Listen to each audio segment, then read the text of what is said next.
Good afternoon, Jonetta Kaiser. Welcome on VH Berries. Hello. I am extremely grateful because the silent pulse behind every living breath of your performance is rising the sea level and upholds the stream of indelible companionship towards your art flair. How are you doing today? I'm great. How are you? I am also doing good. And in that particular situation, when the sea level rises, we have to chase the last iceberg, like pirates hunting for sink, or much like Ryan chasing Fiona. Ryan chasing Fiona. I would love Jonetta Kaiser to discuss about that upcoming feature film called Sink. Can you tell us a little bit more about it? I can't spoil too much just because we haven't done any press and it's in post-production right now. But what I will say is that it was shot in LA. So that was an amazing experience. That was my first time shooting a full-length anything in LA. And my co-star, Cody Christian, was such a pleasure to work with. He's so professional, so dedicated. And the director, R.J. Zabosky, he also wrote and directed. And he was also a pleasure to work with. It was by far just the most amazing experience. The crew, everyone, the background, all of the other supporting actors. It was just, it was my favorite experience that I've done so far. That's what I'll say about it. It's set in the future. I can say it's revolves around AI. It's a romance, thriller, drama, all mixed up into one thing. So, yeah. Absolutely, Jonetta Kaiser. I can feel the passion in your voice when you're talking about working on that project, and the story is revolving around that grieving man who is using a groundbreaking technology. Yes. Yep.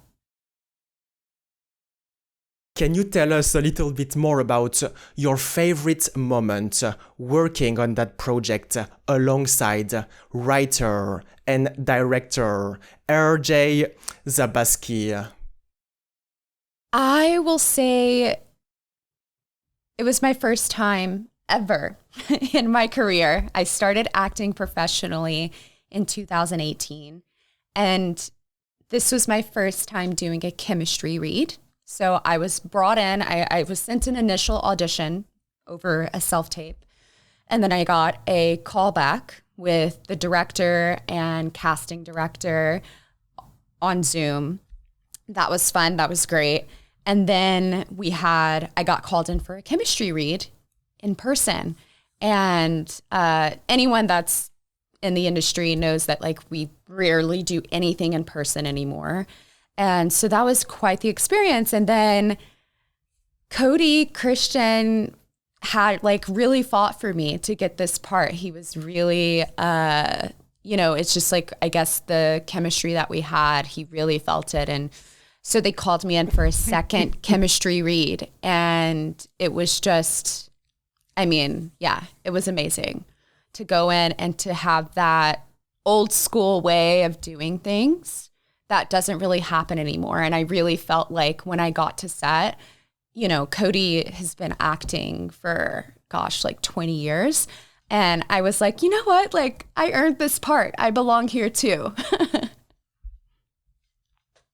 Absolutely, you belong here too. And if I understood correctly, Cody fought to have Jonetta Kaiser on set.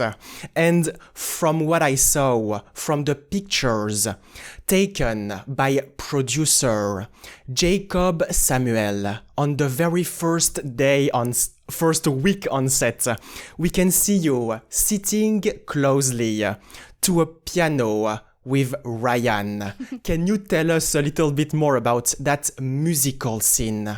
I can't spoil anything about it. I wish I could, but I think it would be giving away too much about the actual plot. So I have to. I'm so sorry. I wish I could. Maybe in a couple of months we can have another conversation about it. Maybe in a couple of months, Jonetta Kaiser, and on one of the other pictures, we can see you giving a hug in what seems like a garden. And this is the sunlight kiss as opposed to the shadow kiss. Wow, I love that transition. That was amazing. Shadow Kiss, Vampire Academy? Absolutely, Jonetta Kaiser. I would love to bring that project on the table because this is a project from the past, so you will have all the freedom to describe that television series. Can you tell us a little bit more about making Vampire Academy? Yes. In the Iberian Peninsula between Spain and Portugal? Wow. Where do I begin? Okay, I'll begin at the very beginning. I was a huge fan of the Vampire Academy books. I read those books before Twilight, before Vampire Diaries. So I read them so long ago that I actually kind of forgot about them naturally as time goes on. Because they made a movie out of it. I was a huge fan of that. And then I get the audition. And I think at the time, it was before the strikes and before COVID. It was right after COVID. But things had picked up again. And so I was just, average of like 6 to 8 auditions a week for series regulars. I think I'd been in for a director session for Bel Air. And then I was like, I had signed a test deal to go to Mexico, and I had just gotten back from Mexico from a show. And so everything's a lot of moving pieces. And so when you get auditions to come in, sometimes it's like, oh, wait, like, what was that? I don't remember what that was. And that's kind of what Vampire Academy was. I auditioned for it initially. I went into a self-tape studio, and then I just forgot about it. You take it, you throw it away. And then it came back and I was like, oh, okay, I have a callback for something great. But they sent me a different role. And I have this, I don't know if it's a bad habit. It's just my habit. I don't look at the breakdown of like, who they say the character is. I think that's more for casting, not for the actor that's actually interpreting the script and taking on a real person. So I read what's on the page and then that's how I play the role, not by what they say the character is. And so that's what I did. So I didn't read, who was attached to the project, who was making it, what network it was. I didn't know anything. And then I get a text from my agent. She's like, hey, you're in the mix, like heavily. And I was like, oh, okay, that's awesome. Great. But again, it's like news you hear before. So you're kind of like in one ear, out the other. You don't really get too attached to the results of things in this industry. And so then I get a text and she sends me a screenshot that she has texted Julie Plec. And Julie Plec says, love her. And I was like, wait a second. Hold on.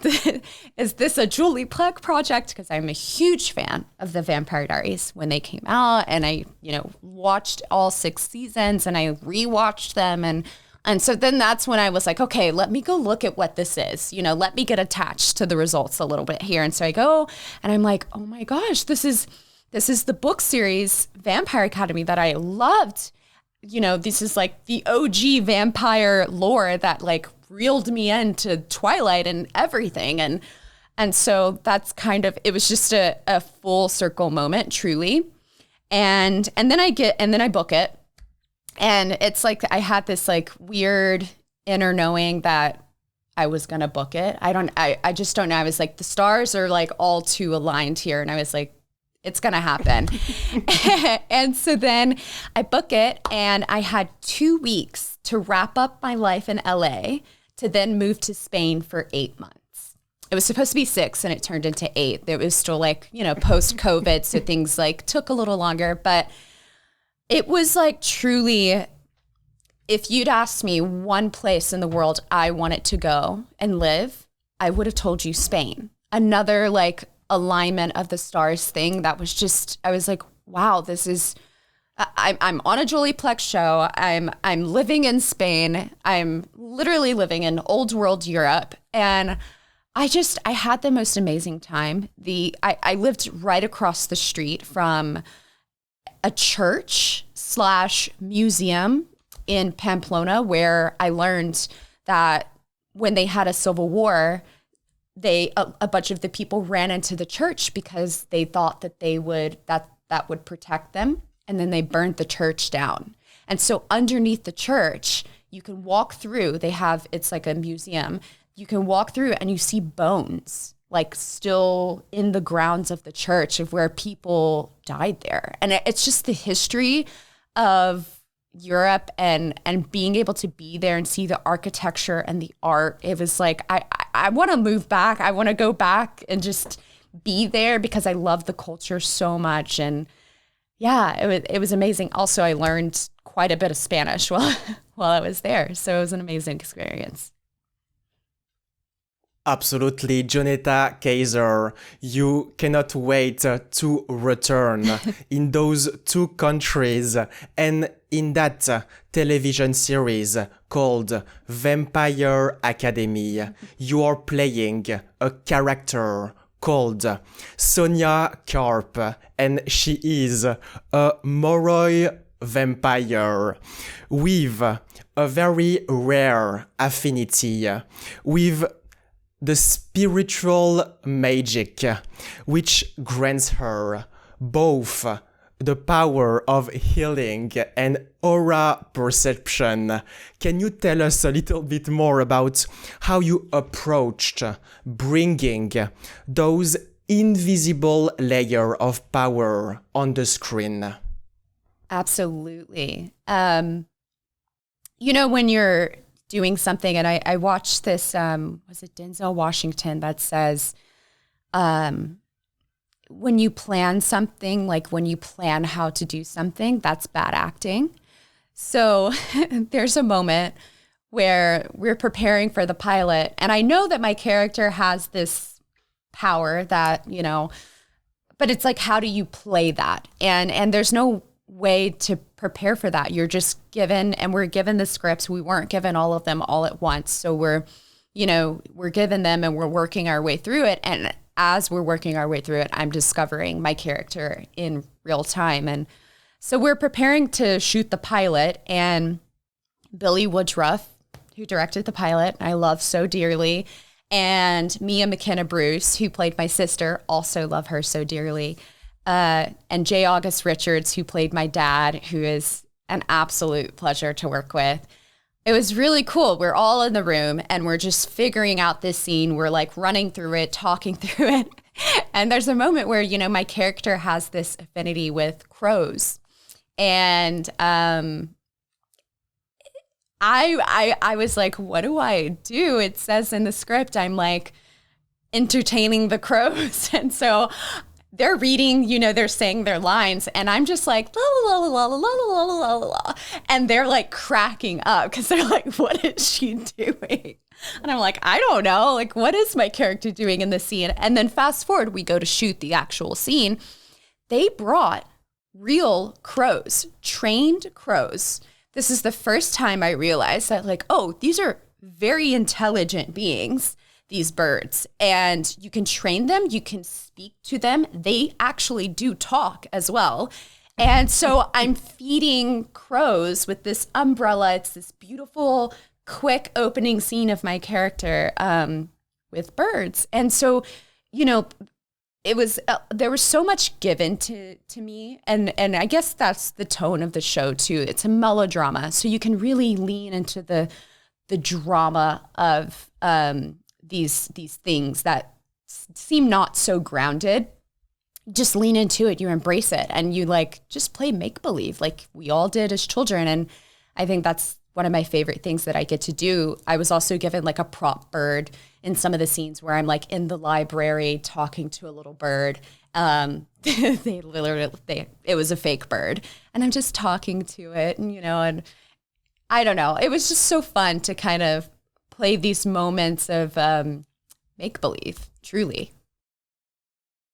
Absolutely, Jonetta Kaiser. And concerning the becoming of your character and her relationship with those birds, it's almost as if the directors were asking two questions all along, which are, wouldn't you and would you? Wouldn't I and wouldn't... What was that question?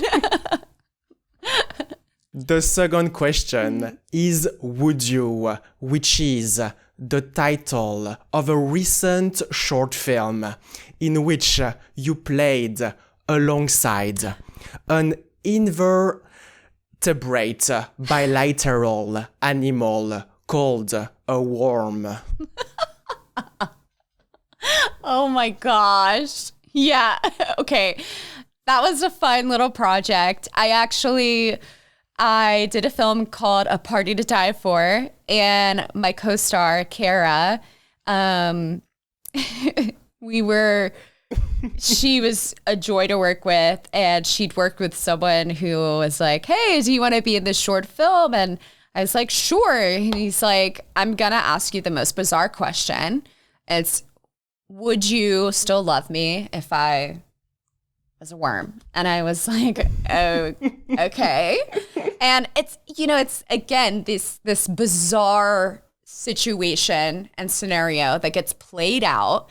And it's so fun to take such extreme situations and just kind of lean into it and be like, and just make it normal.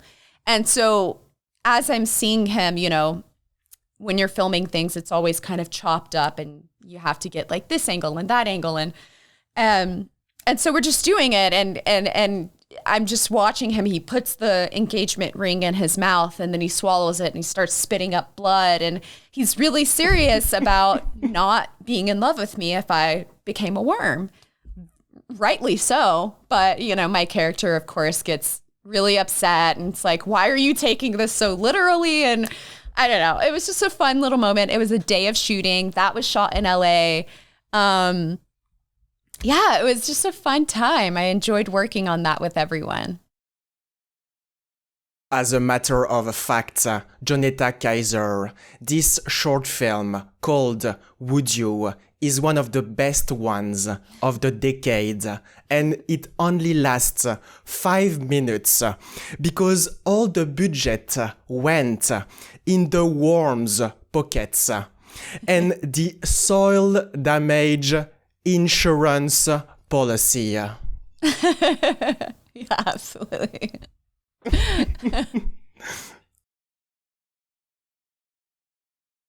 Furthermore, Jonetta Kaiser, that short film is directed by Autumn Pallen with Kyle Matthew, who also joined her for the writing part.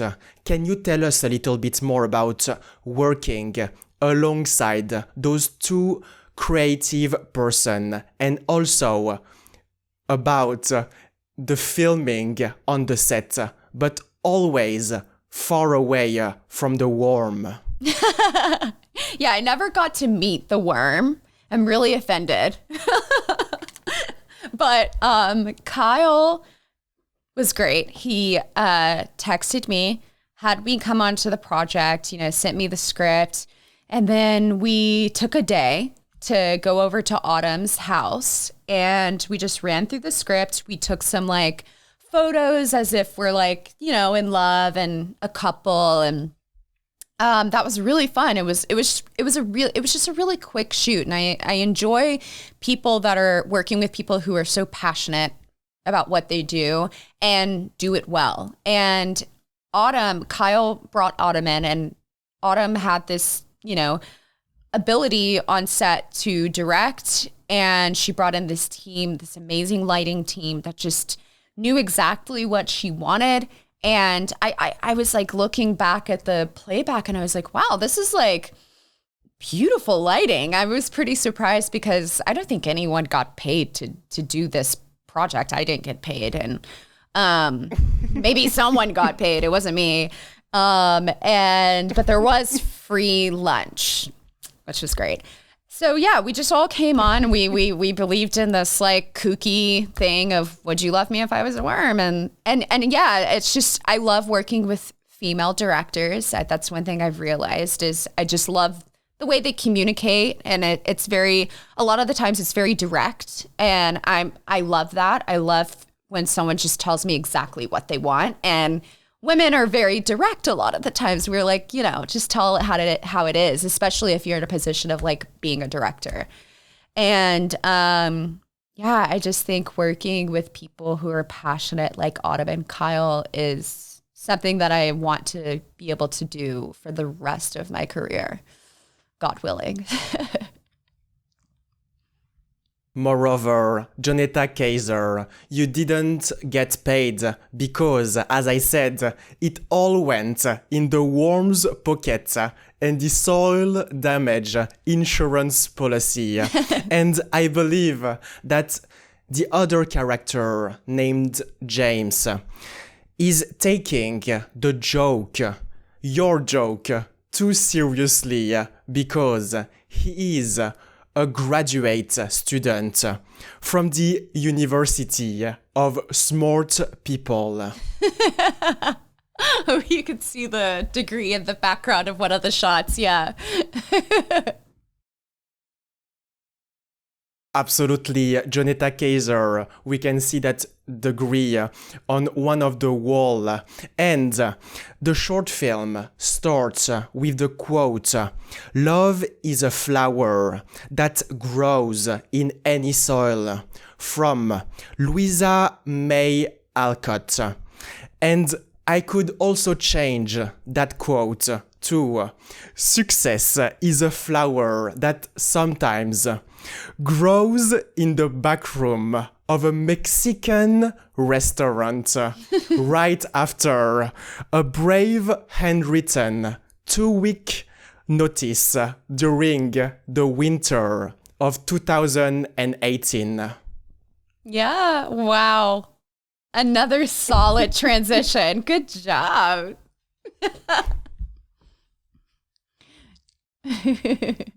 I would love to explore that 2-week handwritten notice letter to that Mexican restaurant. Can you tell us a little bit more about it? Absolutely. Wow, back to Louisiana. So I worked at La Coretta in Hammond, Louisiana. It's a Mexican restaurant owned by Rubio. He's great. My best friend Marissa worked there, who also just got married. She was a hostess there. She worked there, I think, since she was like 15 or something. And once I saw, how much money she was making, because she would get a lot of hours and stuff, I was like, hey, get me a job there, get me a job there. And I was like so persistent. And then eventually it worked out to where she got me a job there. I went and worked a Cinco de Mayo as a hostess. And I worked as a hostess for, I think at least a year before I got moved up to serving tables. And then I realized how much the bartenders made. And I was like, that's what I want to do now. And so I worked my way to bartender, pushed my way in, and to bar manager as well. I worked there for 6 years. I ended up working there for 6 years. I was going to school at Southeastern Louisiana University, where I studied biochemistry. And I made it to my junior year before I dropped out to move to LA and pursue acting professionally. But working there was such an amazing time. And I would say that I also worked at a coffee shop called PJ's Coffee. Still my favorite coffee, New Orleans style coffee. So I would work mornings, like 4 a.m. to 9 or 10, and then I'd take a nap. Everything in Hammond is like within a 15-mile. Everything takes like 15 minutes to get to, not 15 minutes. And so I would go take a little like 30-minute nap, and then I'd go to La Coretta, start my 11 a.m. shift, and then I would work until they closed. During the week, I think that was about 10 p.m., and then on the weekends, about 11 p.m., depending on how busy it was. And I really feel like working like that trained me to be able to withstand the hours as an actress, because you'll be on set, especially if it's an indie film, you'll have 15-hour days easily, and you are working the whole time. So it was really something to train in that way. I would say that like I didn't know what I was training for, but I was definitely in training to be able to have good work ethic while having all of these like long hours and working with a bunch of different people and having everyone come to you for answers, or, you know, still needing to like working in the service industry. Like you can't give someone a like subpar order. You have to deliver every single time. You have to, no matter how tired you are, memorize their order, get it right, put it in correctly.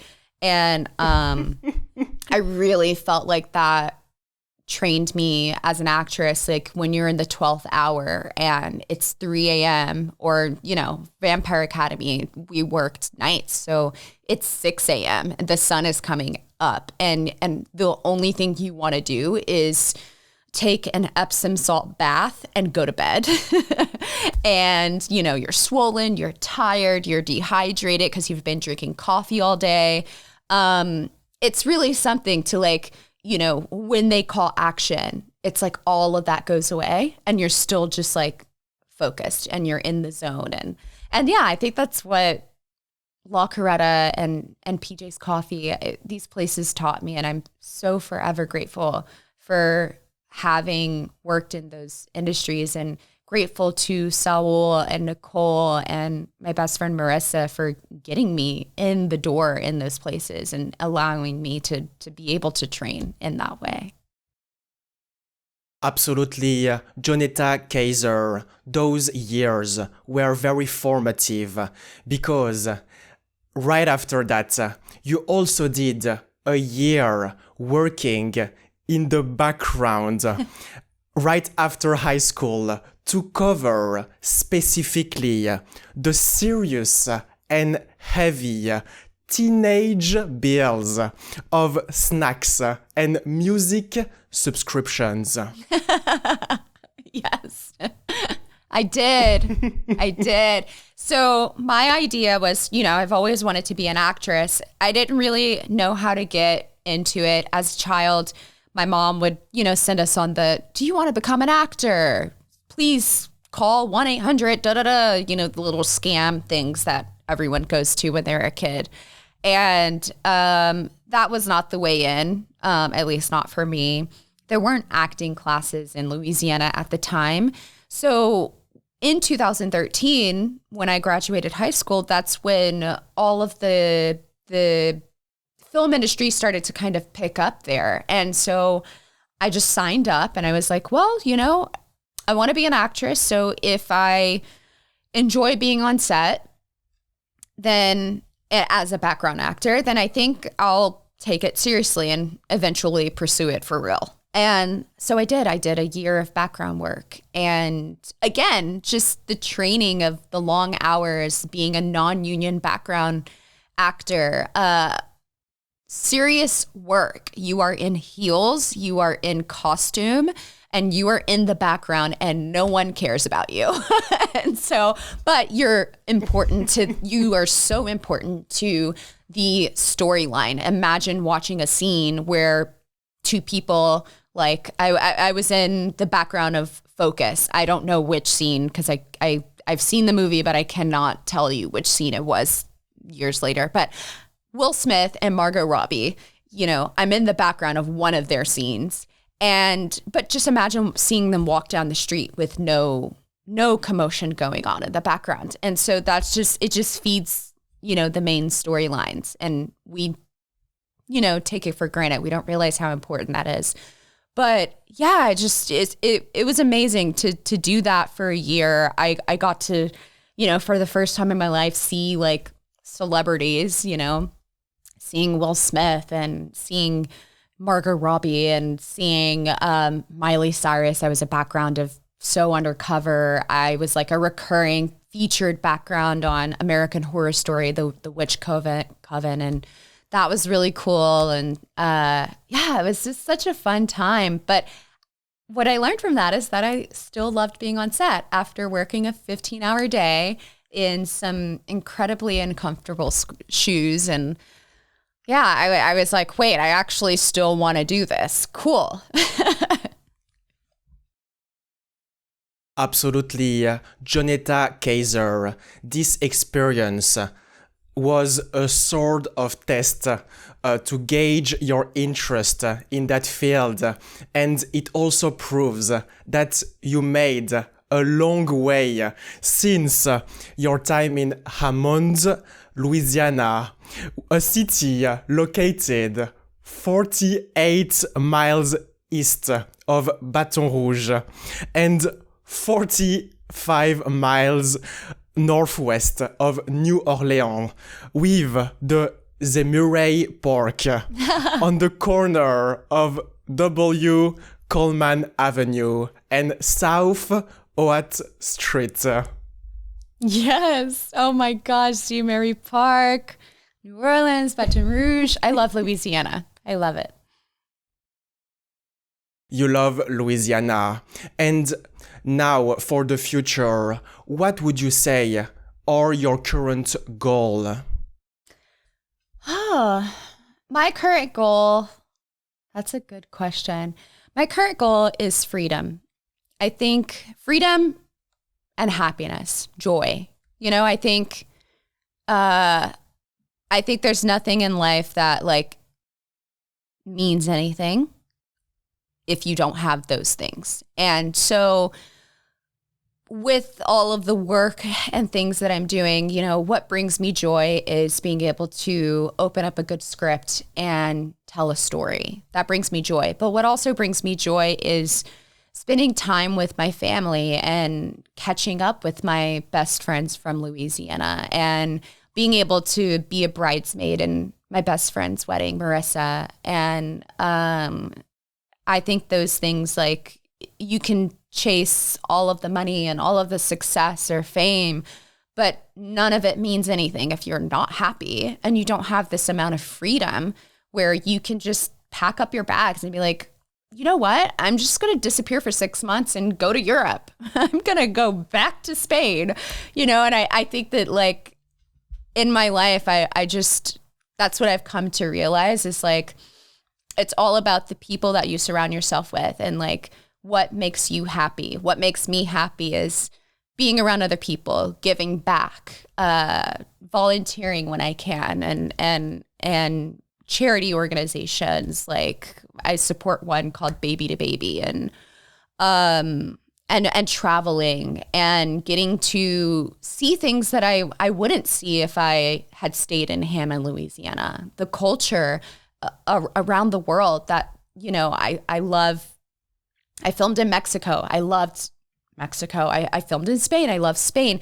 We filmed in Portugal. I loved Portugal. I really want to go back to Portugal. It was such an amazing time and experience there. One of our cast, he's Portuguese. And so he took us to his hometown where I think it was his grandparents that own a home there. And I went to, like, the sardine capital of the world and just seeing the way that, like, you know, oh, this is like the everyday life of these people. They wake up and they catch sardines because that's what their bread and butter is. That's how they eat at the end of the day. And I just appreciate so much the lifestyles of these different places. I've gone to Thailand and filmed there. And I don't think there's happier people in the world being in Thailand. And, you know, the food is very similar to Louisiana food, where they just have like eggs and rice and shrimp.